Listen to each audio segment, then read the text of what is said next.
May e-bike na ang Rosie.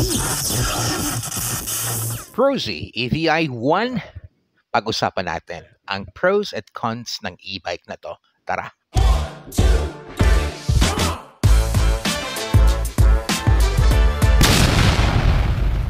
EVI 1, powered by a brushless DC hub motor.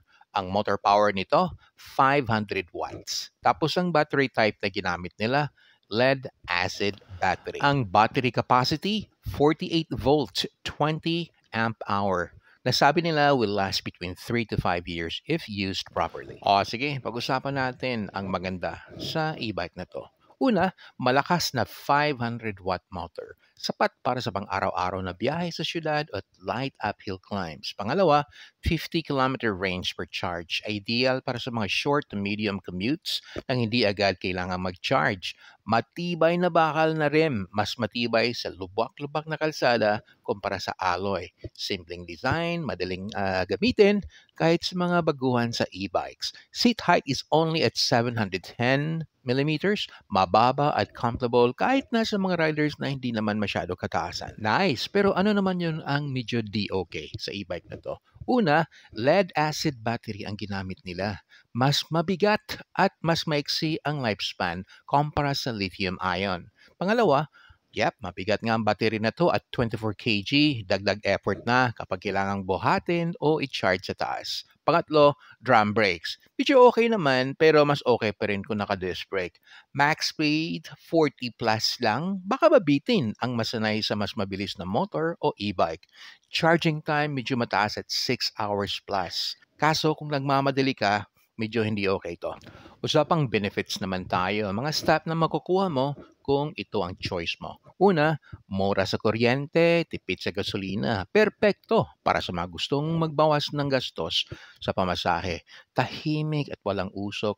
Eco-friendly. Pangatlo, madaling i-maintain. Simple lang kasi ang mekanismo ng brushless DC hub motor. Pero ano naman ang hindi pwedeng ibigay ng e-bike na to? Una, hindi ideal para sa long distance travel.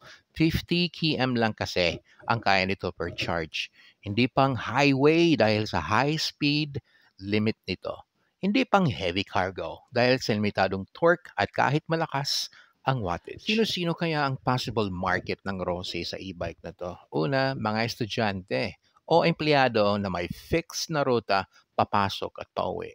Pangalawa, mga parents para hatid at sundo ng mga kids galing sa paaralan. Mga delivery riders sa barangay o city proper. O mga taong gusto ng second vehicle para sa errands. Pero mas maganda gamitin mo to sa mga flat surface lang. Hindi pwede itong medyo hilly or up-climb na mga biyahe. O eto na, ang tanong, sulit ba ang EVI 1? Personally, kung ang hanap mo ay affordable, simple at maasahang e-bike para sa mga ikling biyahe sa syudad, oo, sulit na sulit ang EVI 1. Pero kung gusto mo ng mabilis, mas magaan at mas matagal ang battery life, baka mas mainam magdagdag ng budget para sa lithium-ion model which you can buy directly sa Lazada, Shopee, at TikTok. Hot tip, chill ride lang tayo when it comes to this bike. Riding your electric bike at full speed, nako po, significantly malolower po ang battery life niyan. When you ride at full speed kasi, the motor has to work harder to push you forward.